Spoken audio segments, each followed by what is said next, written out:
Anybody who aspires to have a relationship or who is in a relationship should have relationship goals, right? These goals are there to guide you, to help you not outgrow each other and build understanding. And in my last year of coaching, I have determined the ultimate relationship goal we should be striving for in 2023. So stick around with your girl Ange and let's talk love. Every year I make a YouTube video or I do like an Instagram post since I started back in 2018. Not this podcast, but just in general, Love Inspiry in general. I will give out on like Instagram or a YouTube video, I'll post like 5 to 10 relationship goals, whether dating or married. I actually did both at one time, that people should be striving for in the upcoming year. And I wanted to be intentional this year in, because I felt like throwing out a list of things was like inundating people. And in this year, I coached single women, I've coached couples who are just dating, I've coached married couples, and I've come to a common denominator of a relationship goal, just one particular goal we should be focusing on and striving for in 2023, and that's being truer to ourselves. While I was coaching, I found that people are not being real within themselves. And hear me out when I say this, because it can look like different things. Whether it's seeing red flags in someone and choosing to stay anyway, that's not being real with yourself. Whether we have to make a choice over one thing for the sake of a relationship, is that choice something we really want to do, or are we doing it for the benefit of the relationship? And it could be something huge, and that's more so what I'm talking about. I'm not talking about small things like where you go for dinner. It could be something whether we hide our true feelings and intentions when we first start out dating, so we all know how that goes, right? To whether it be saying something and then doing something different. And these all constitute deception in some shape or form, which is the biggest relationship felony that we make, deception. And deception is so broad because I think people tend to think of deception as just infidelity, but it could be small lies. It could be not expressing ourselves to show how we really feel, to a whole slew of things. And what happens when you aren't true to yourself is you set the tone for your relationship. You'll want change later on, but then it'll be too late. And this is one of those things like we've all heard, our grandmother say, don't start this, because if you start it, you got to finish it. And that's what happens when you do something in the beginning of your relationship, whether small or big, that you don't intend on doing or that you won't like later on. A prime reason why I don't promote young marriage, because you change over time and it's not easy for people to grow with their partner. That's why there's so many divorces.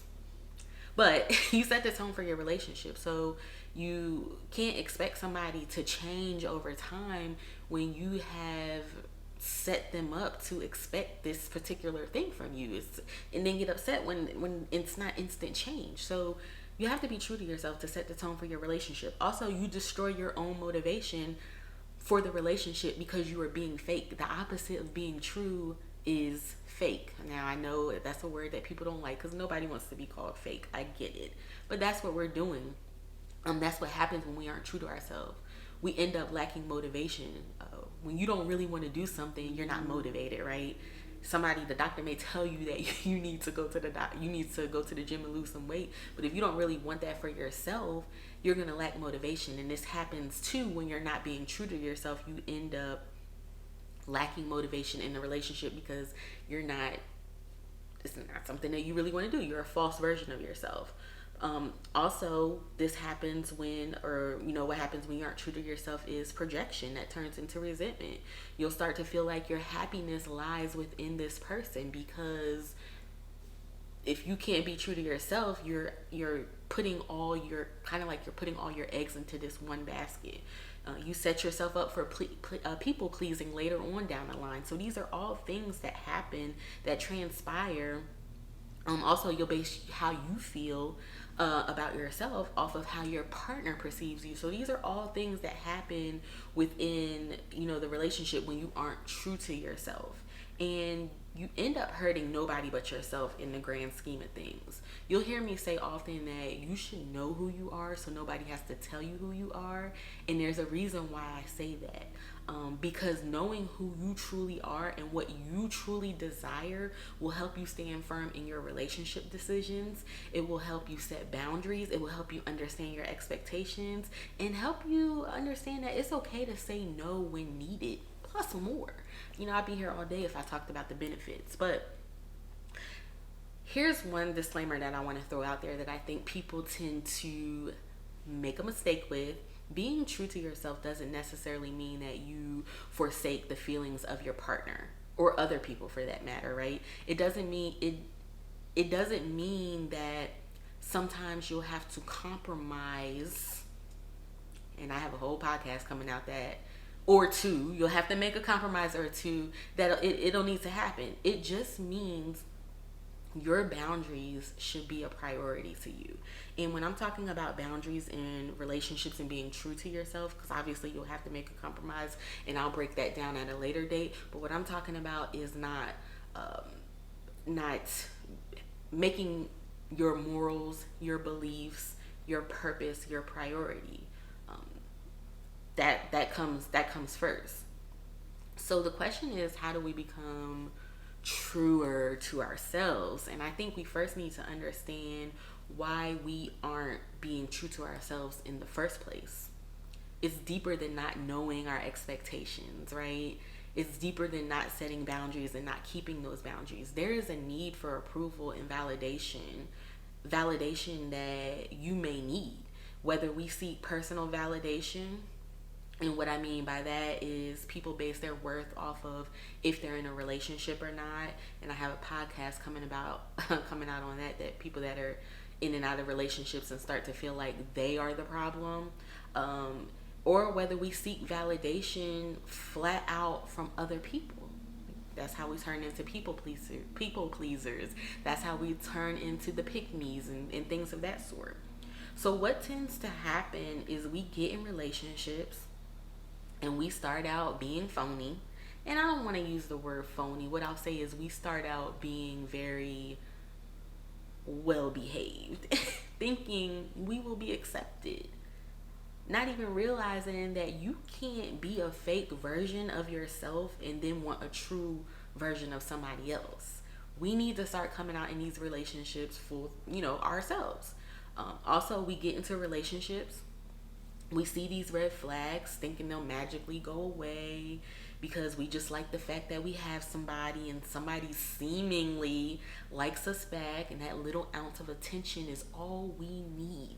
So we forget about everything else. That's the validation in us. This one person likes me, like, is giving me this attention.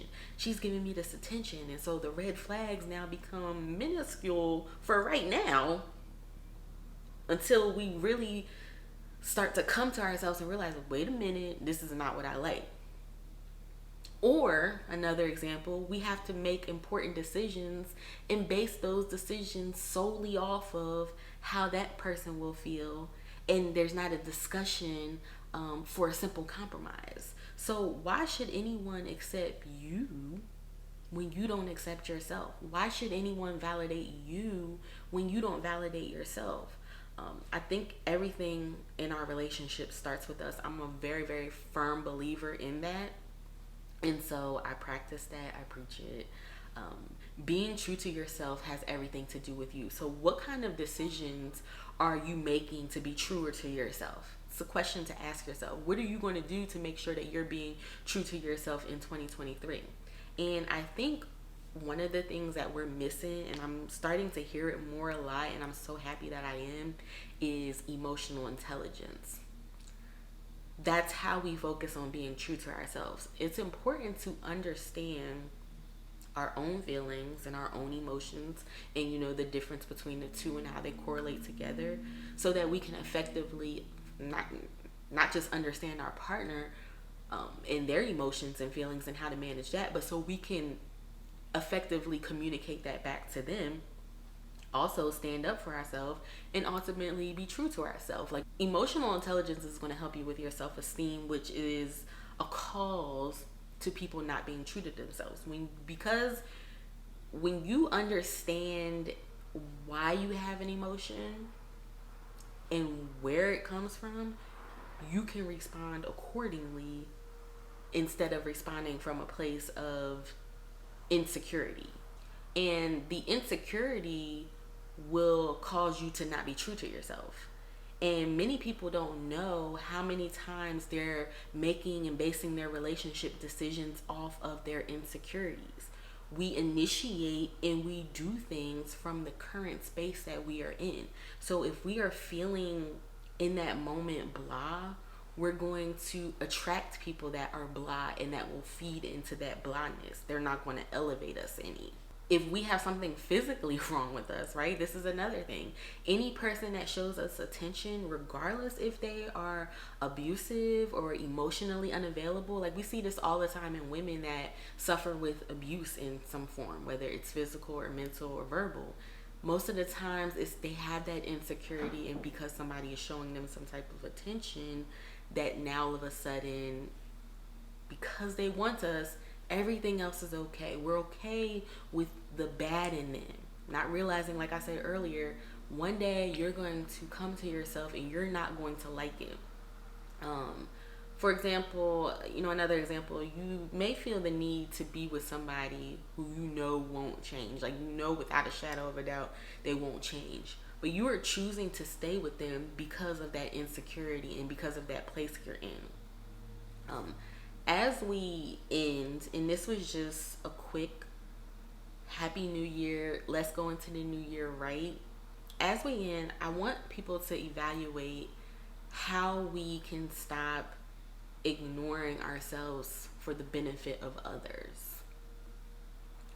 Like, what are we compromising? What morals and values are we compromising for the benefit of the relationship? And I read a quote the other day, I'm going to read it, that said, taking care of yourself doesn't mean me first. It means me too. Being true to yourself is not saying me first. It's saying I matter, my feelings matter, my emotions matter, etc. So your feelings, what you want and what you believe, they matter. They're important for the success of your relationship. So I think it's important that we get to the root, so that plant, which is you, can stand firm and grow beautifully. And you can't do that being a fake version of yourself and pacifying behaviors that you don't like and won't like. I just want to say Happy New Year to everybody. Walk in beautiful, confident in your true self. And I hope that this, of course, change does not happen overnight. I know it doesn't happen overnight. But I want this to be some kind of motivation for yourself first, and then in your relationship, to start facing things head on. Stop putting things on the back burner. Stop thinking that your partner won't accept you. Because again, you don't want them to accept the fake version of you. You want them to accept the real you. The real you that's vulnerable. The real you that has quirks. The real you that makes mistakes. The real you that fails at things.